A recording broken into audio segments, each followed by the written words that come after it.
Dear Bishop Nkea, I've listened to you on video and you are asking our children to go back to school. And you are using your position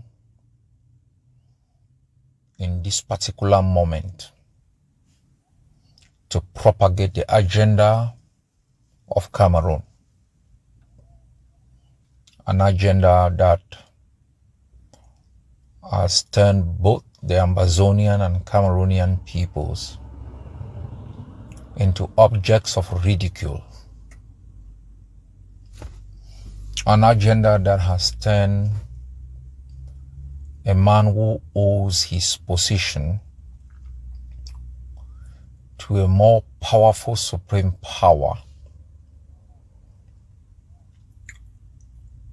to ridicule. I listened to you and I thought of the first non-Italian Pope. Before Pope John Paul II became the Pope, there had been no other non-Italian Pope for more than 455 years. He stood up bravely for his country, Poland. He spoke out against Nazism. He spoke out and stood firm against materialism. He spoke out firmly against the downside of communism. He championed different causes across the globe. Despite his own limitations as a mortal, he showed bravery in the face of tyranny. I think about another brave preacher who sat in a Birmingham jail when he was taunted by other preacher men. And he wrote a famous letter from the Birmingham jail, making it absolutely clear that it is not the resistance, it is not the protest that is responsible for the actions of the government of the United States. Think about Desmond Tutu,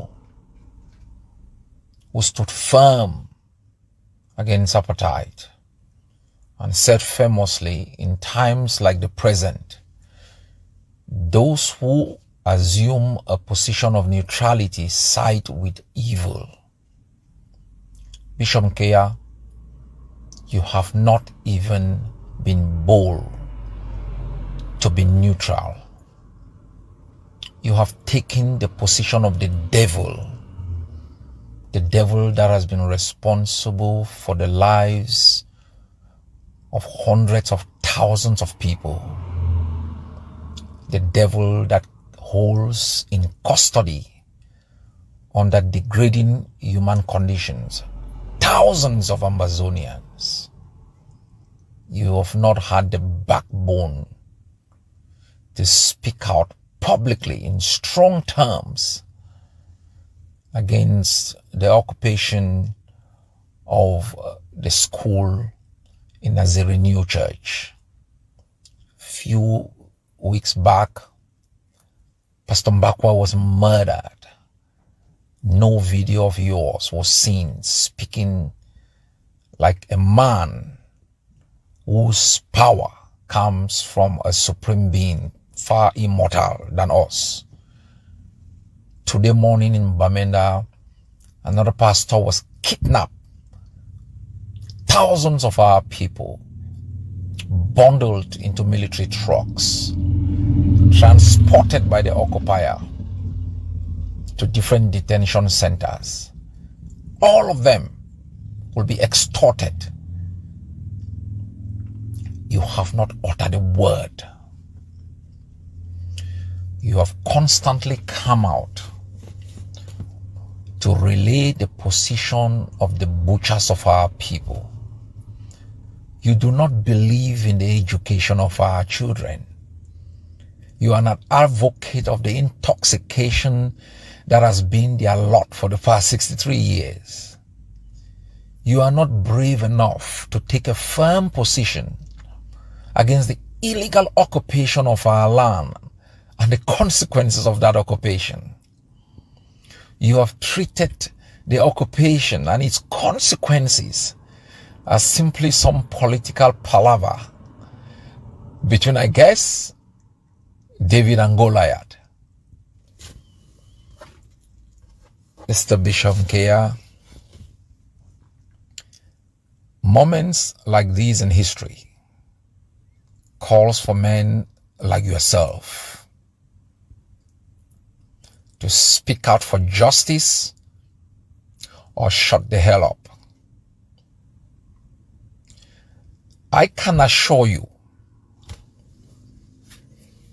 that history will not be kind to all these videos, the utterances, the hypocrisy which you have shown for more than 40 years. One of the oldest men, one of the greatest killers in the continent, have held power in Cameroon.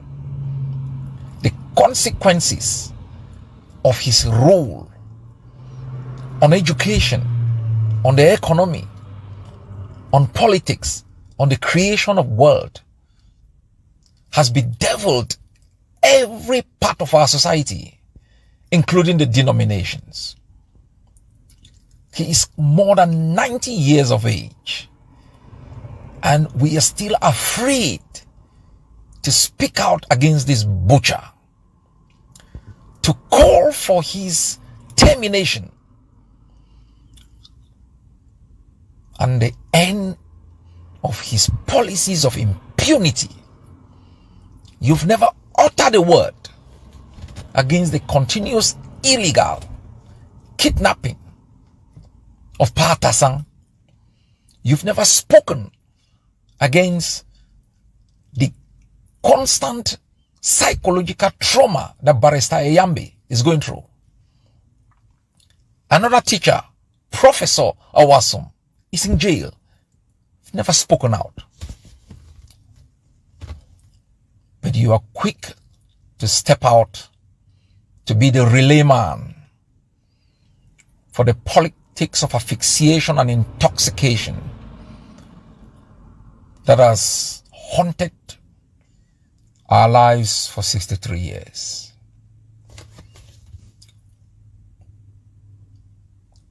Let me make this solemn promise to you.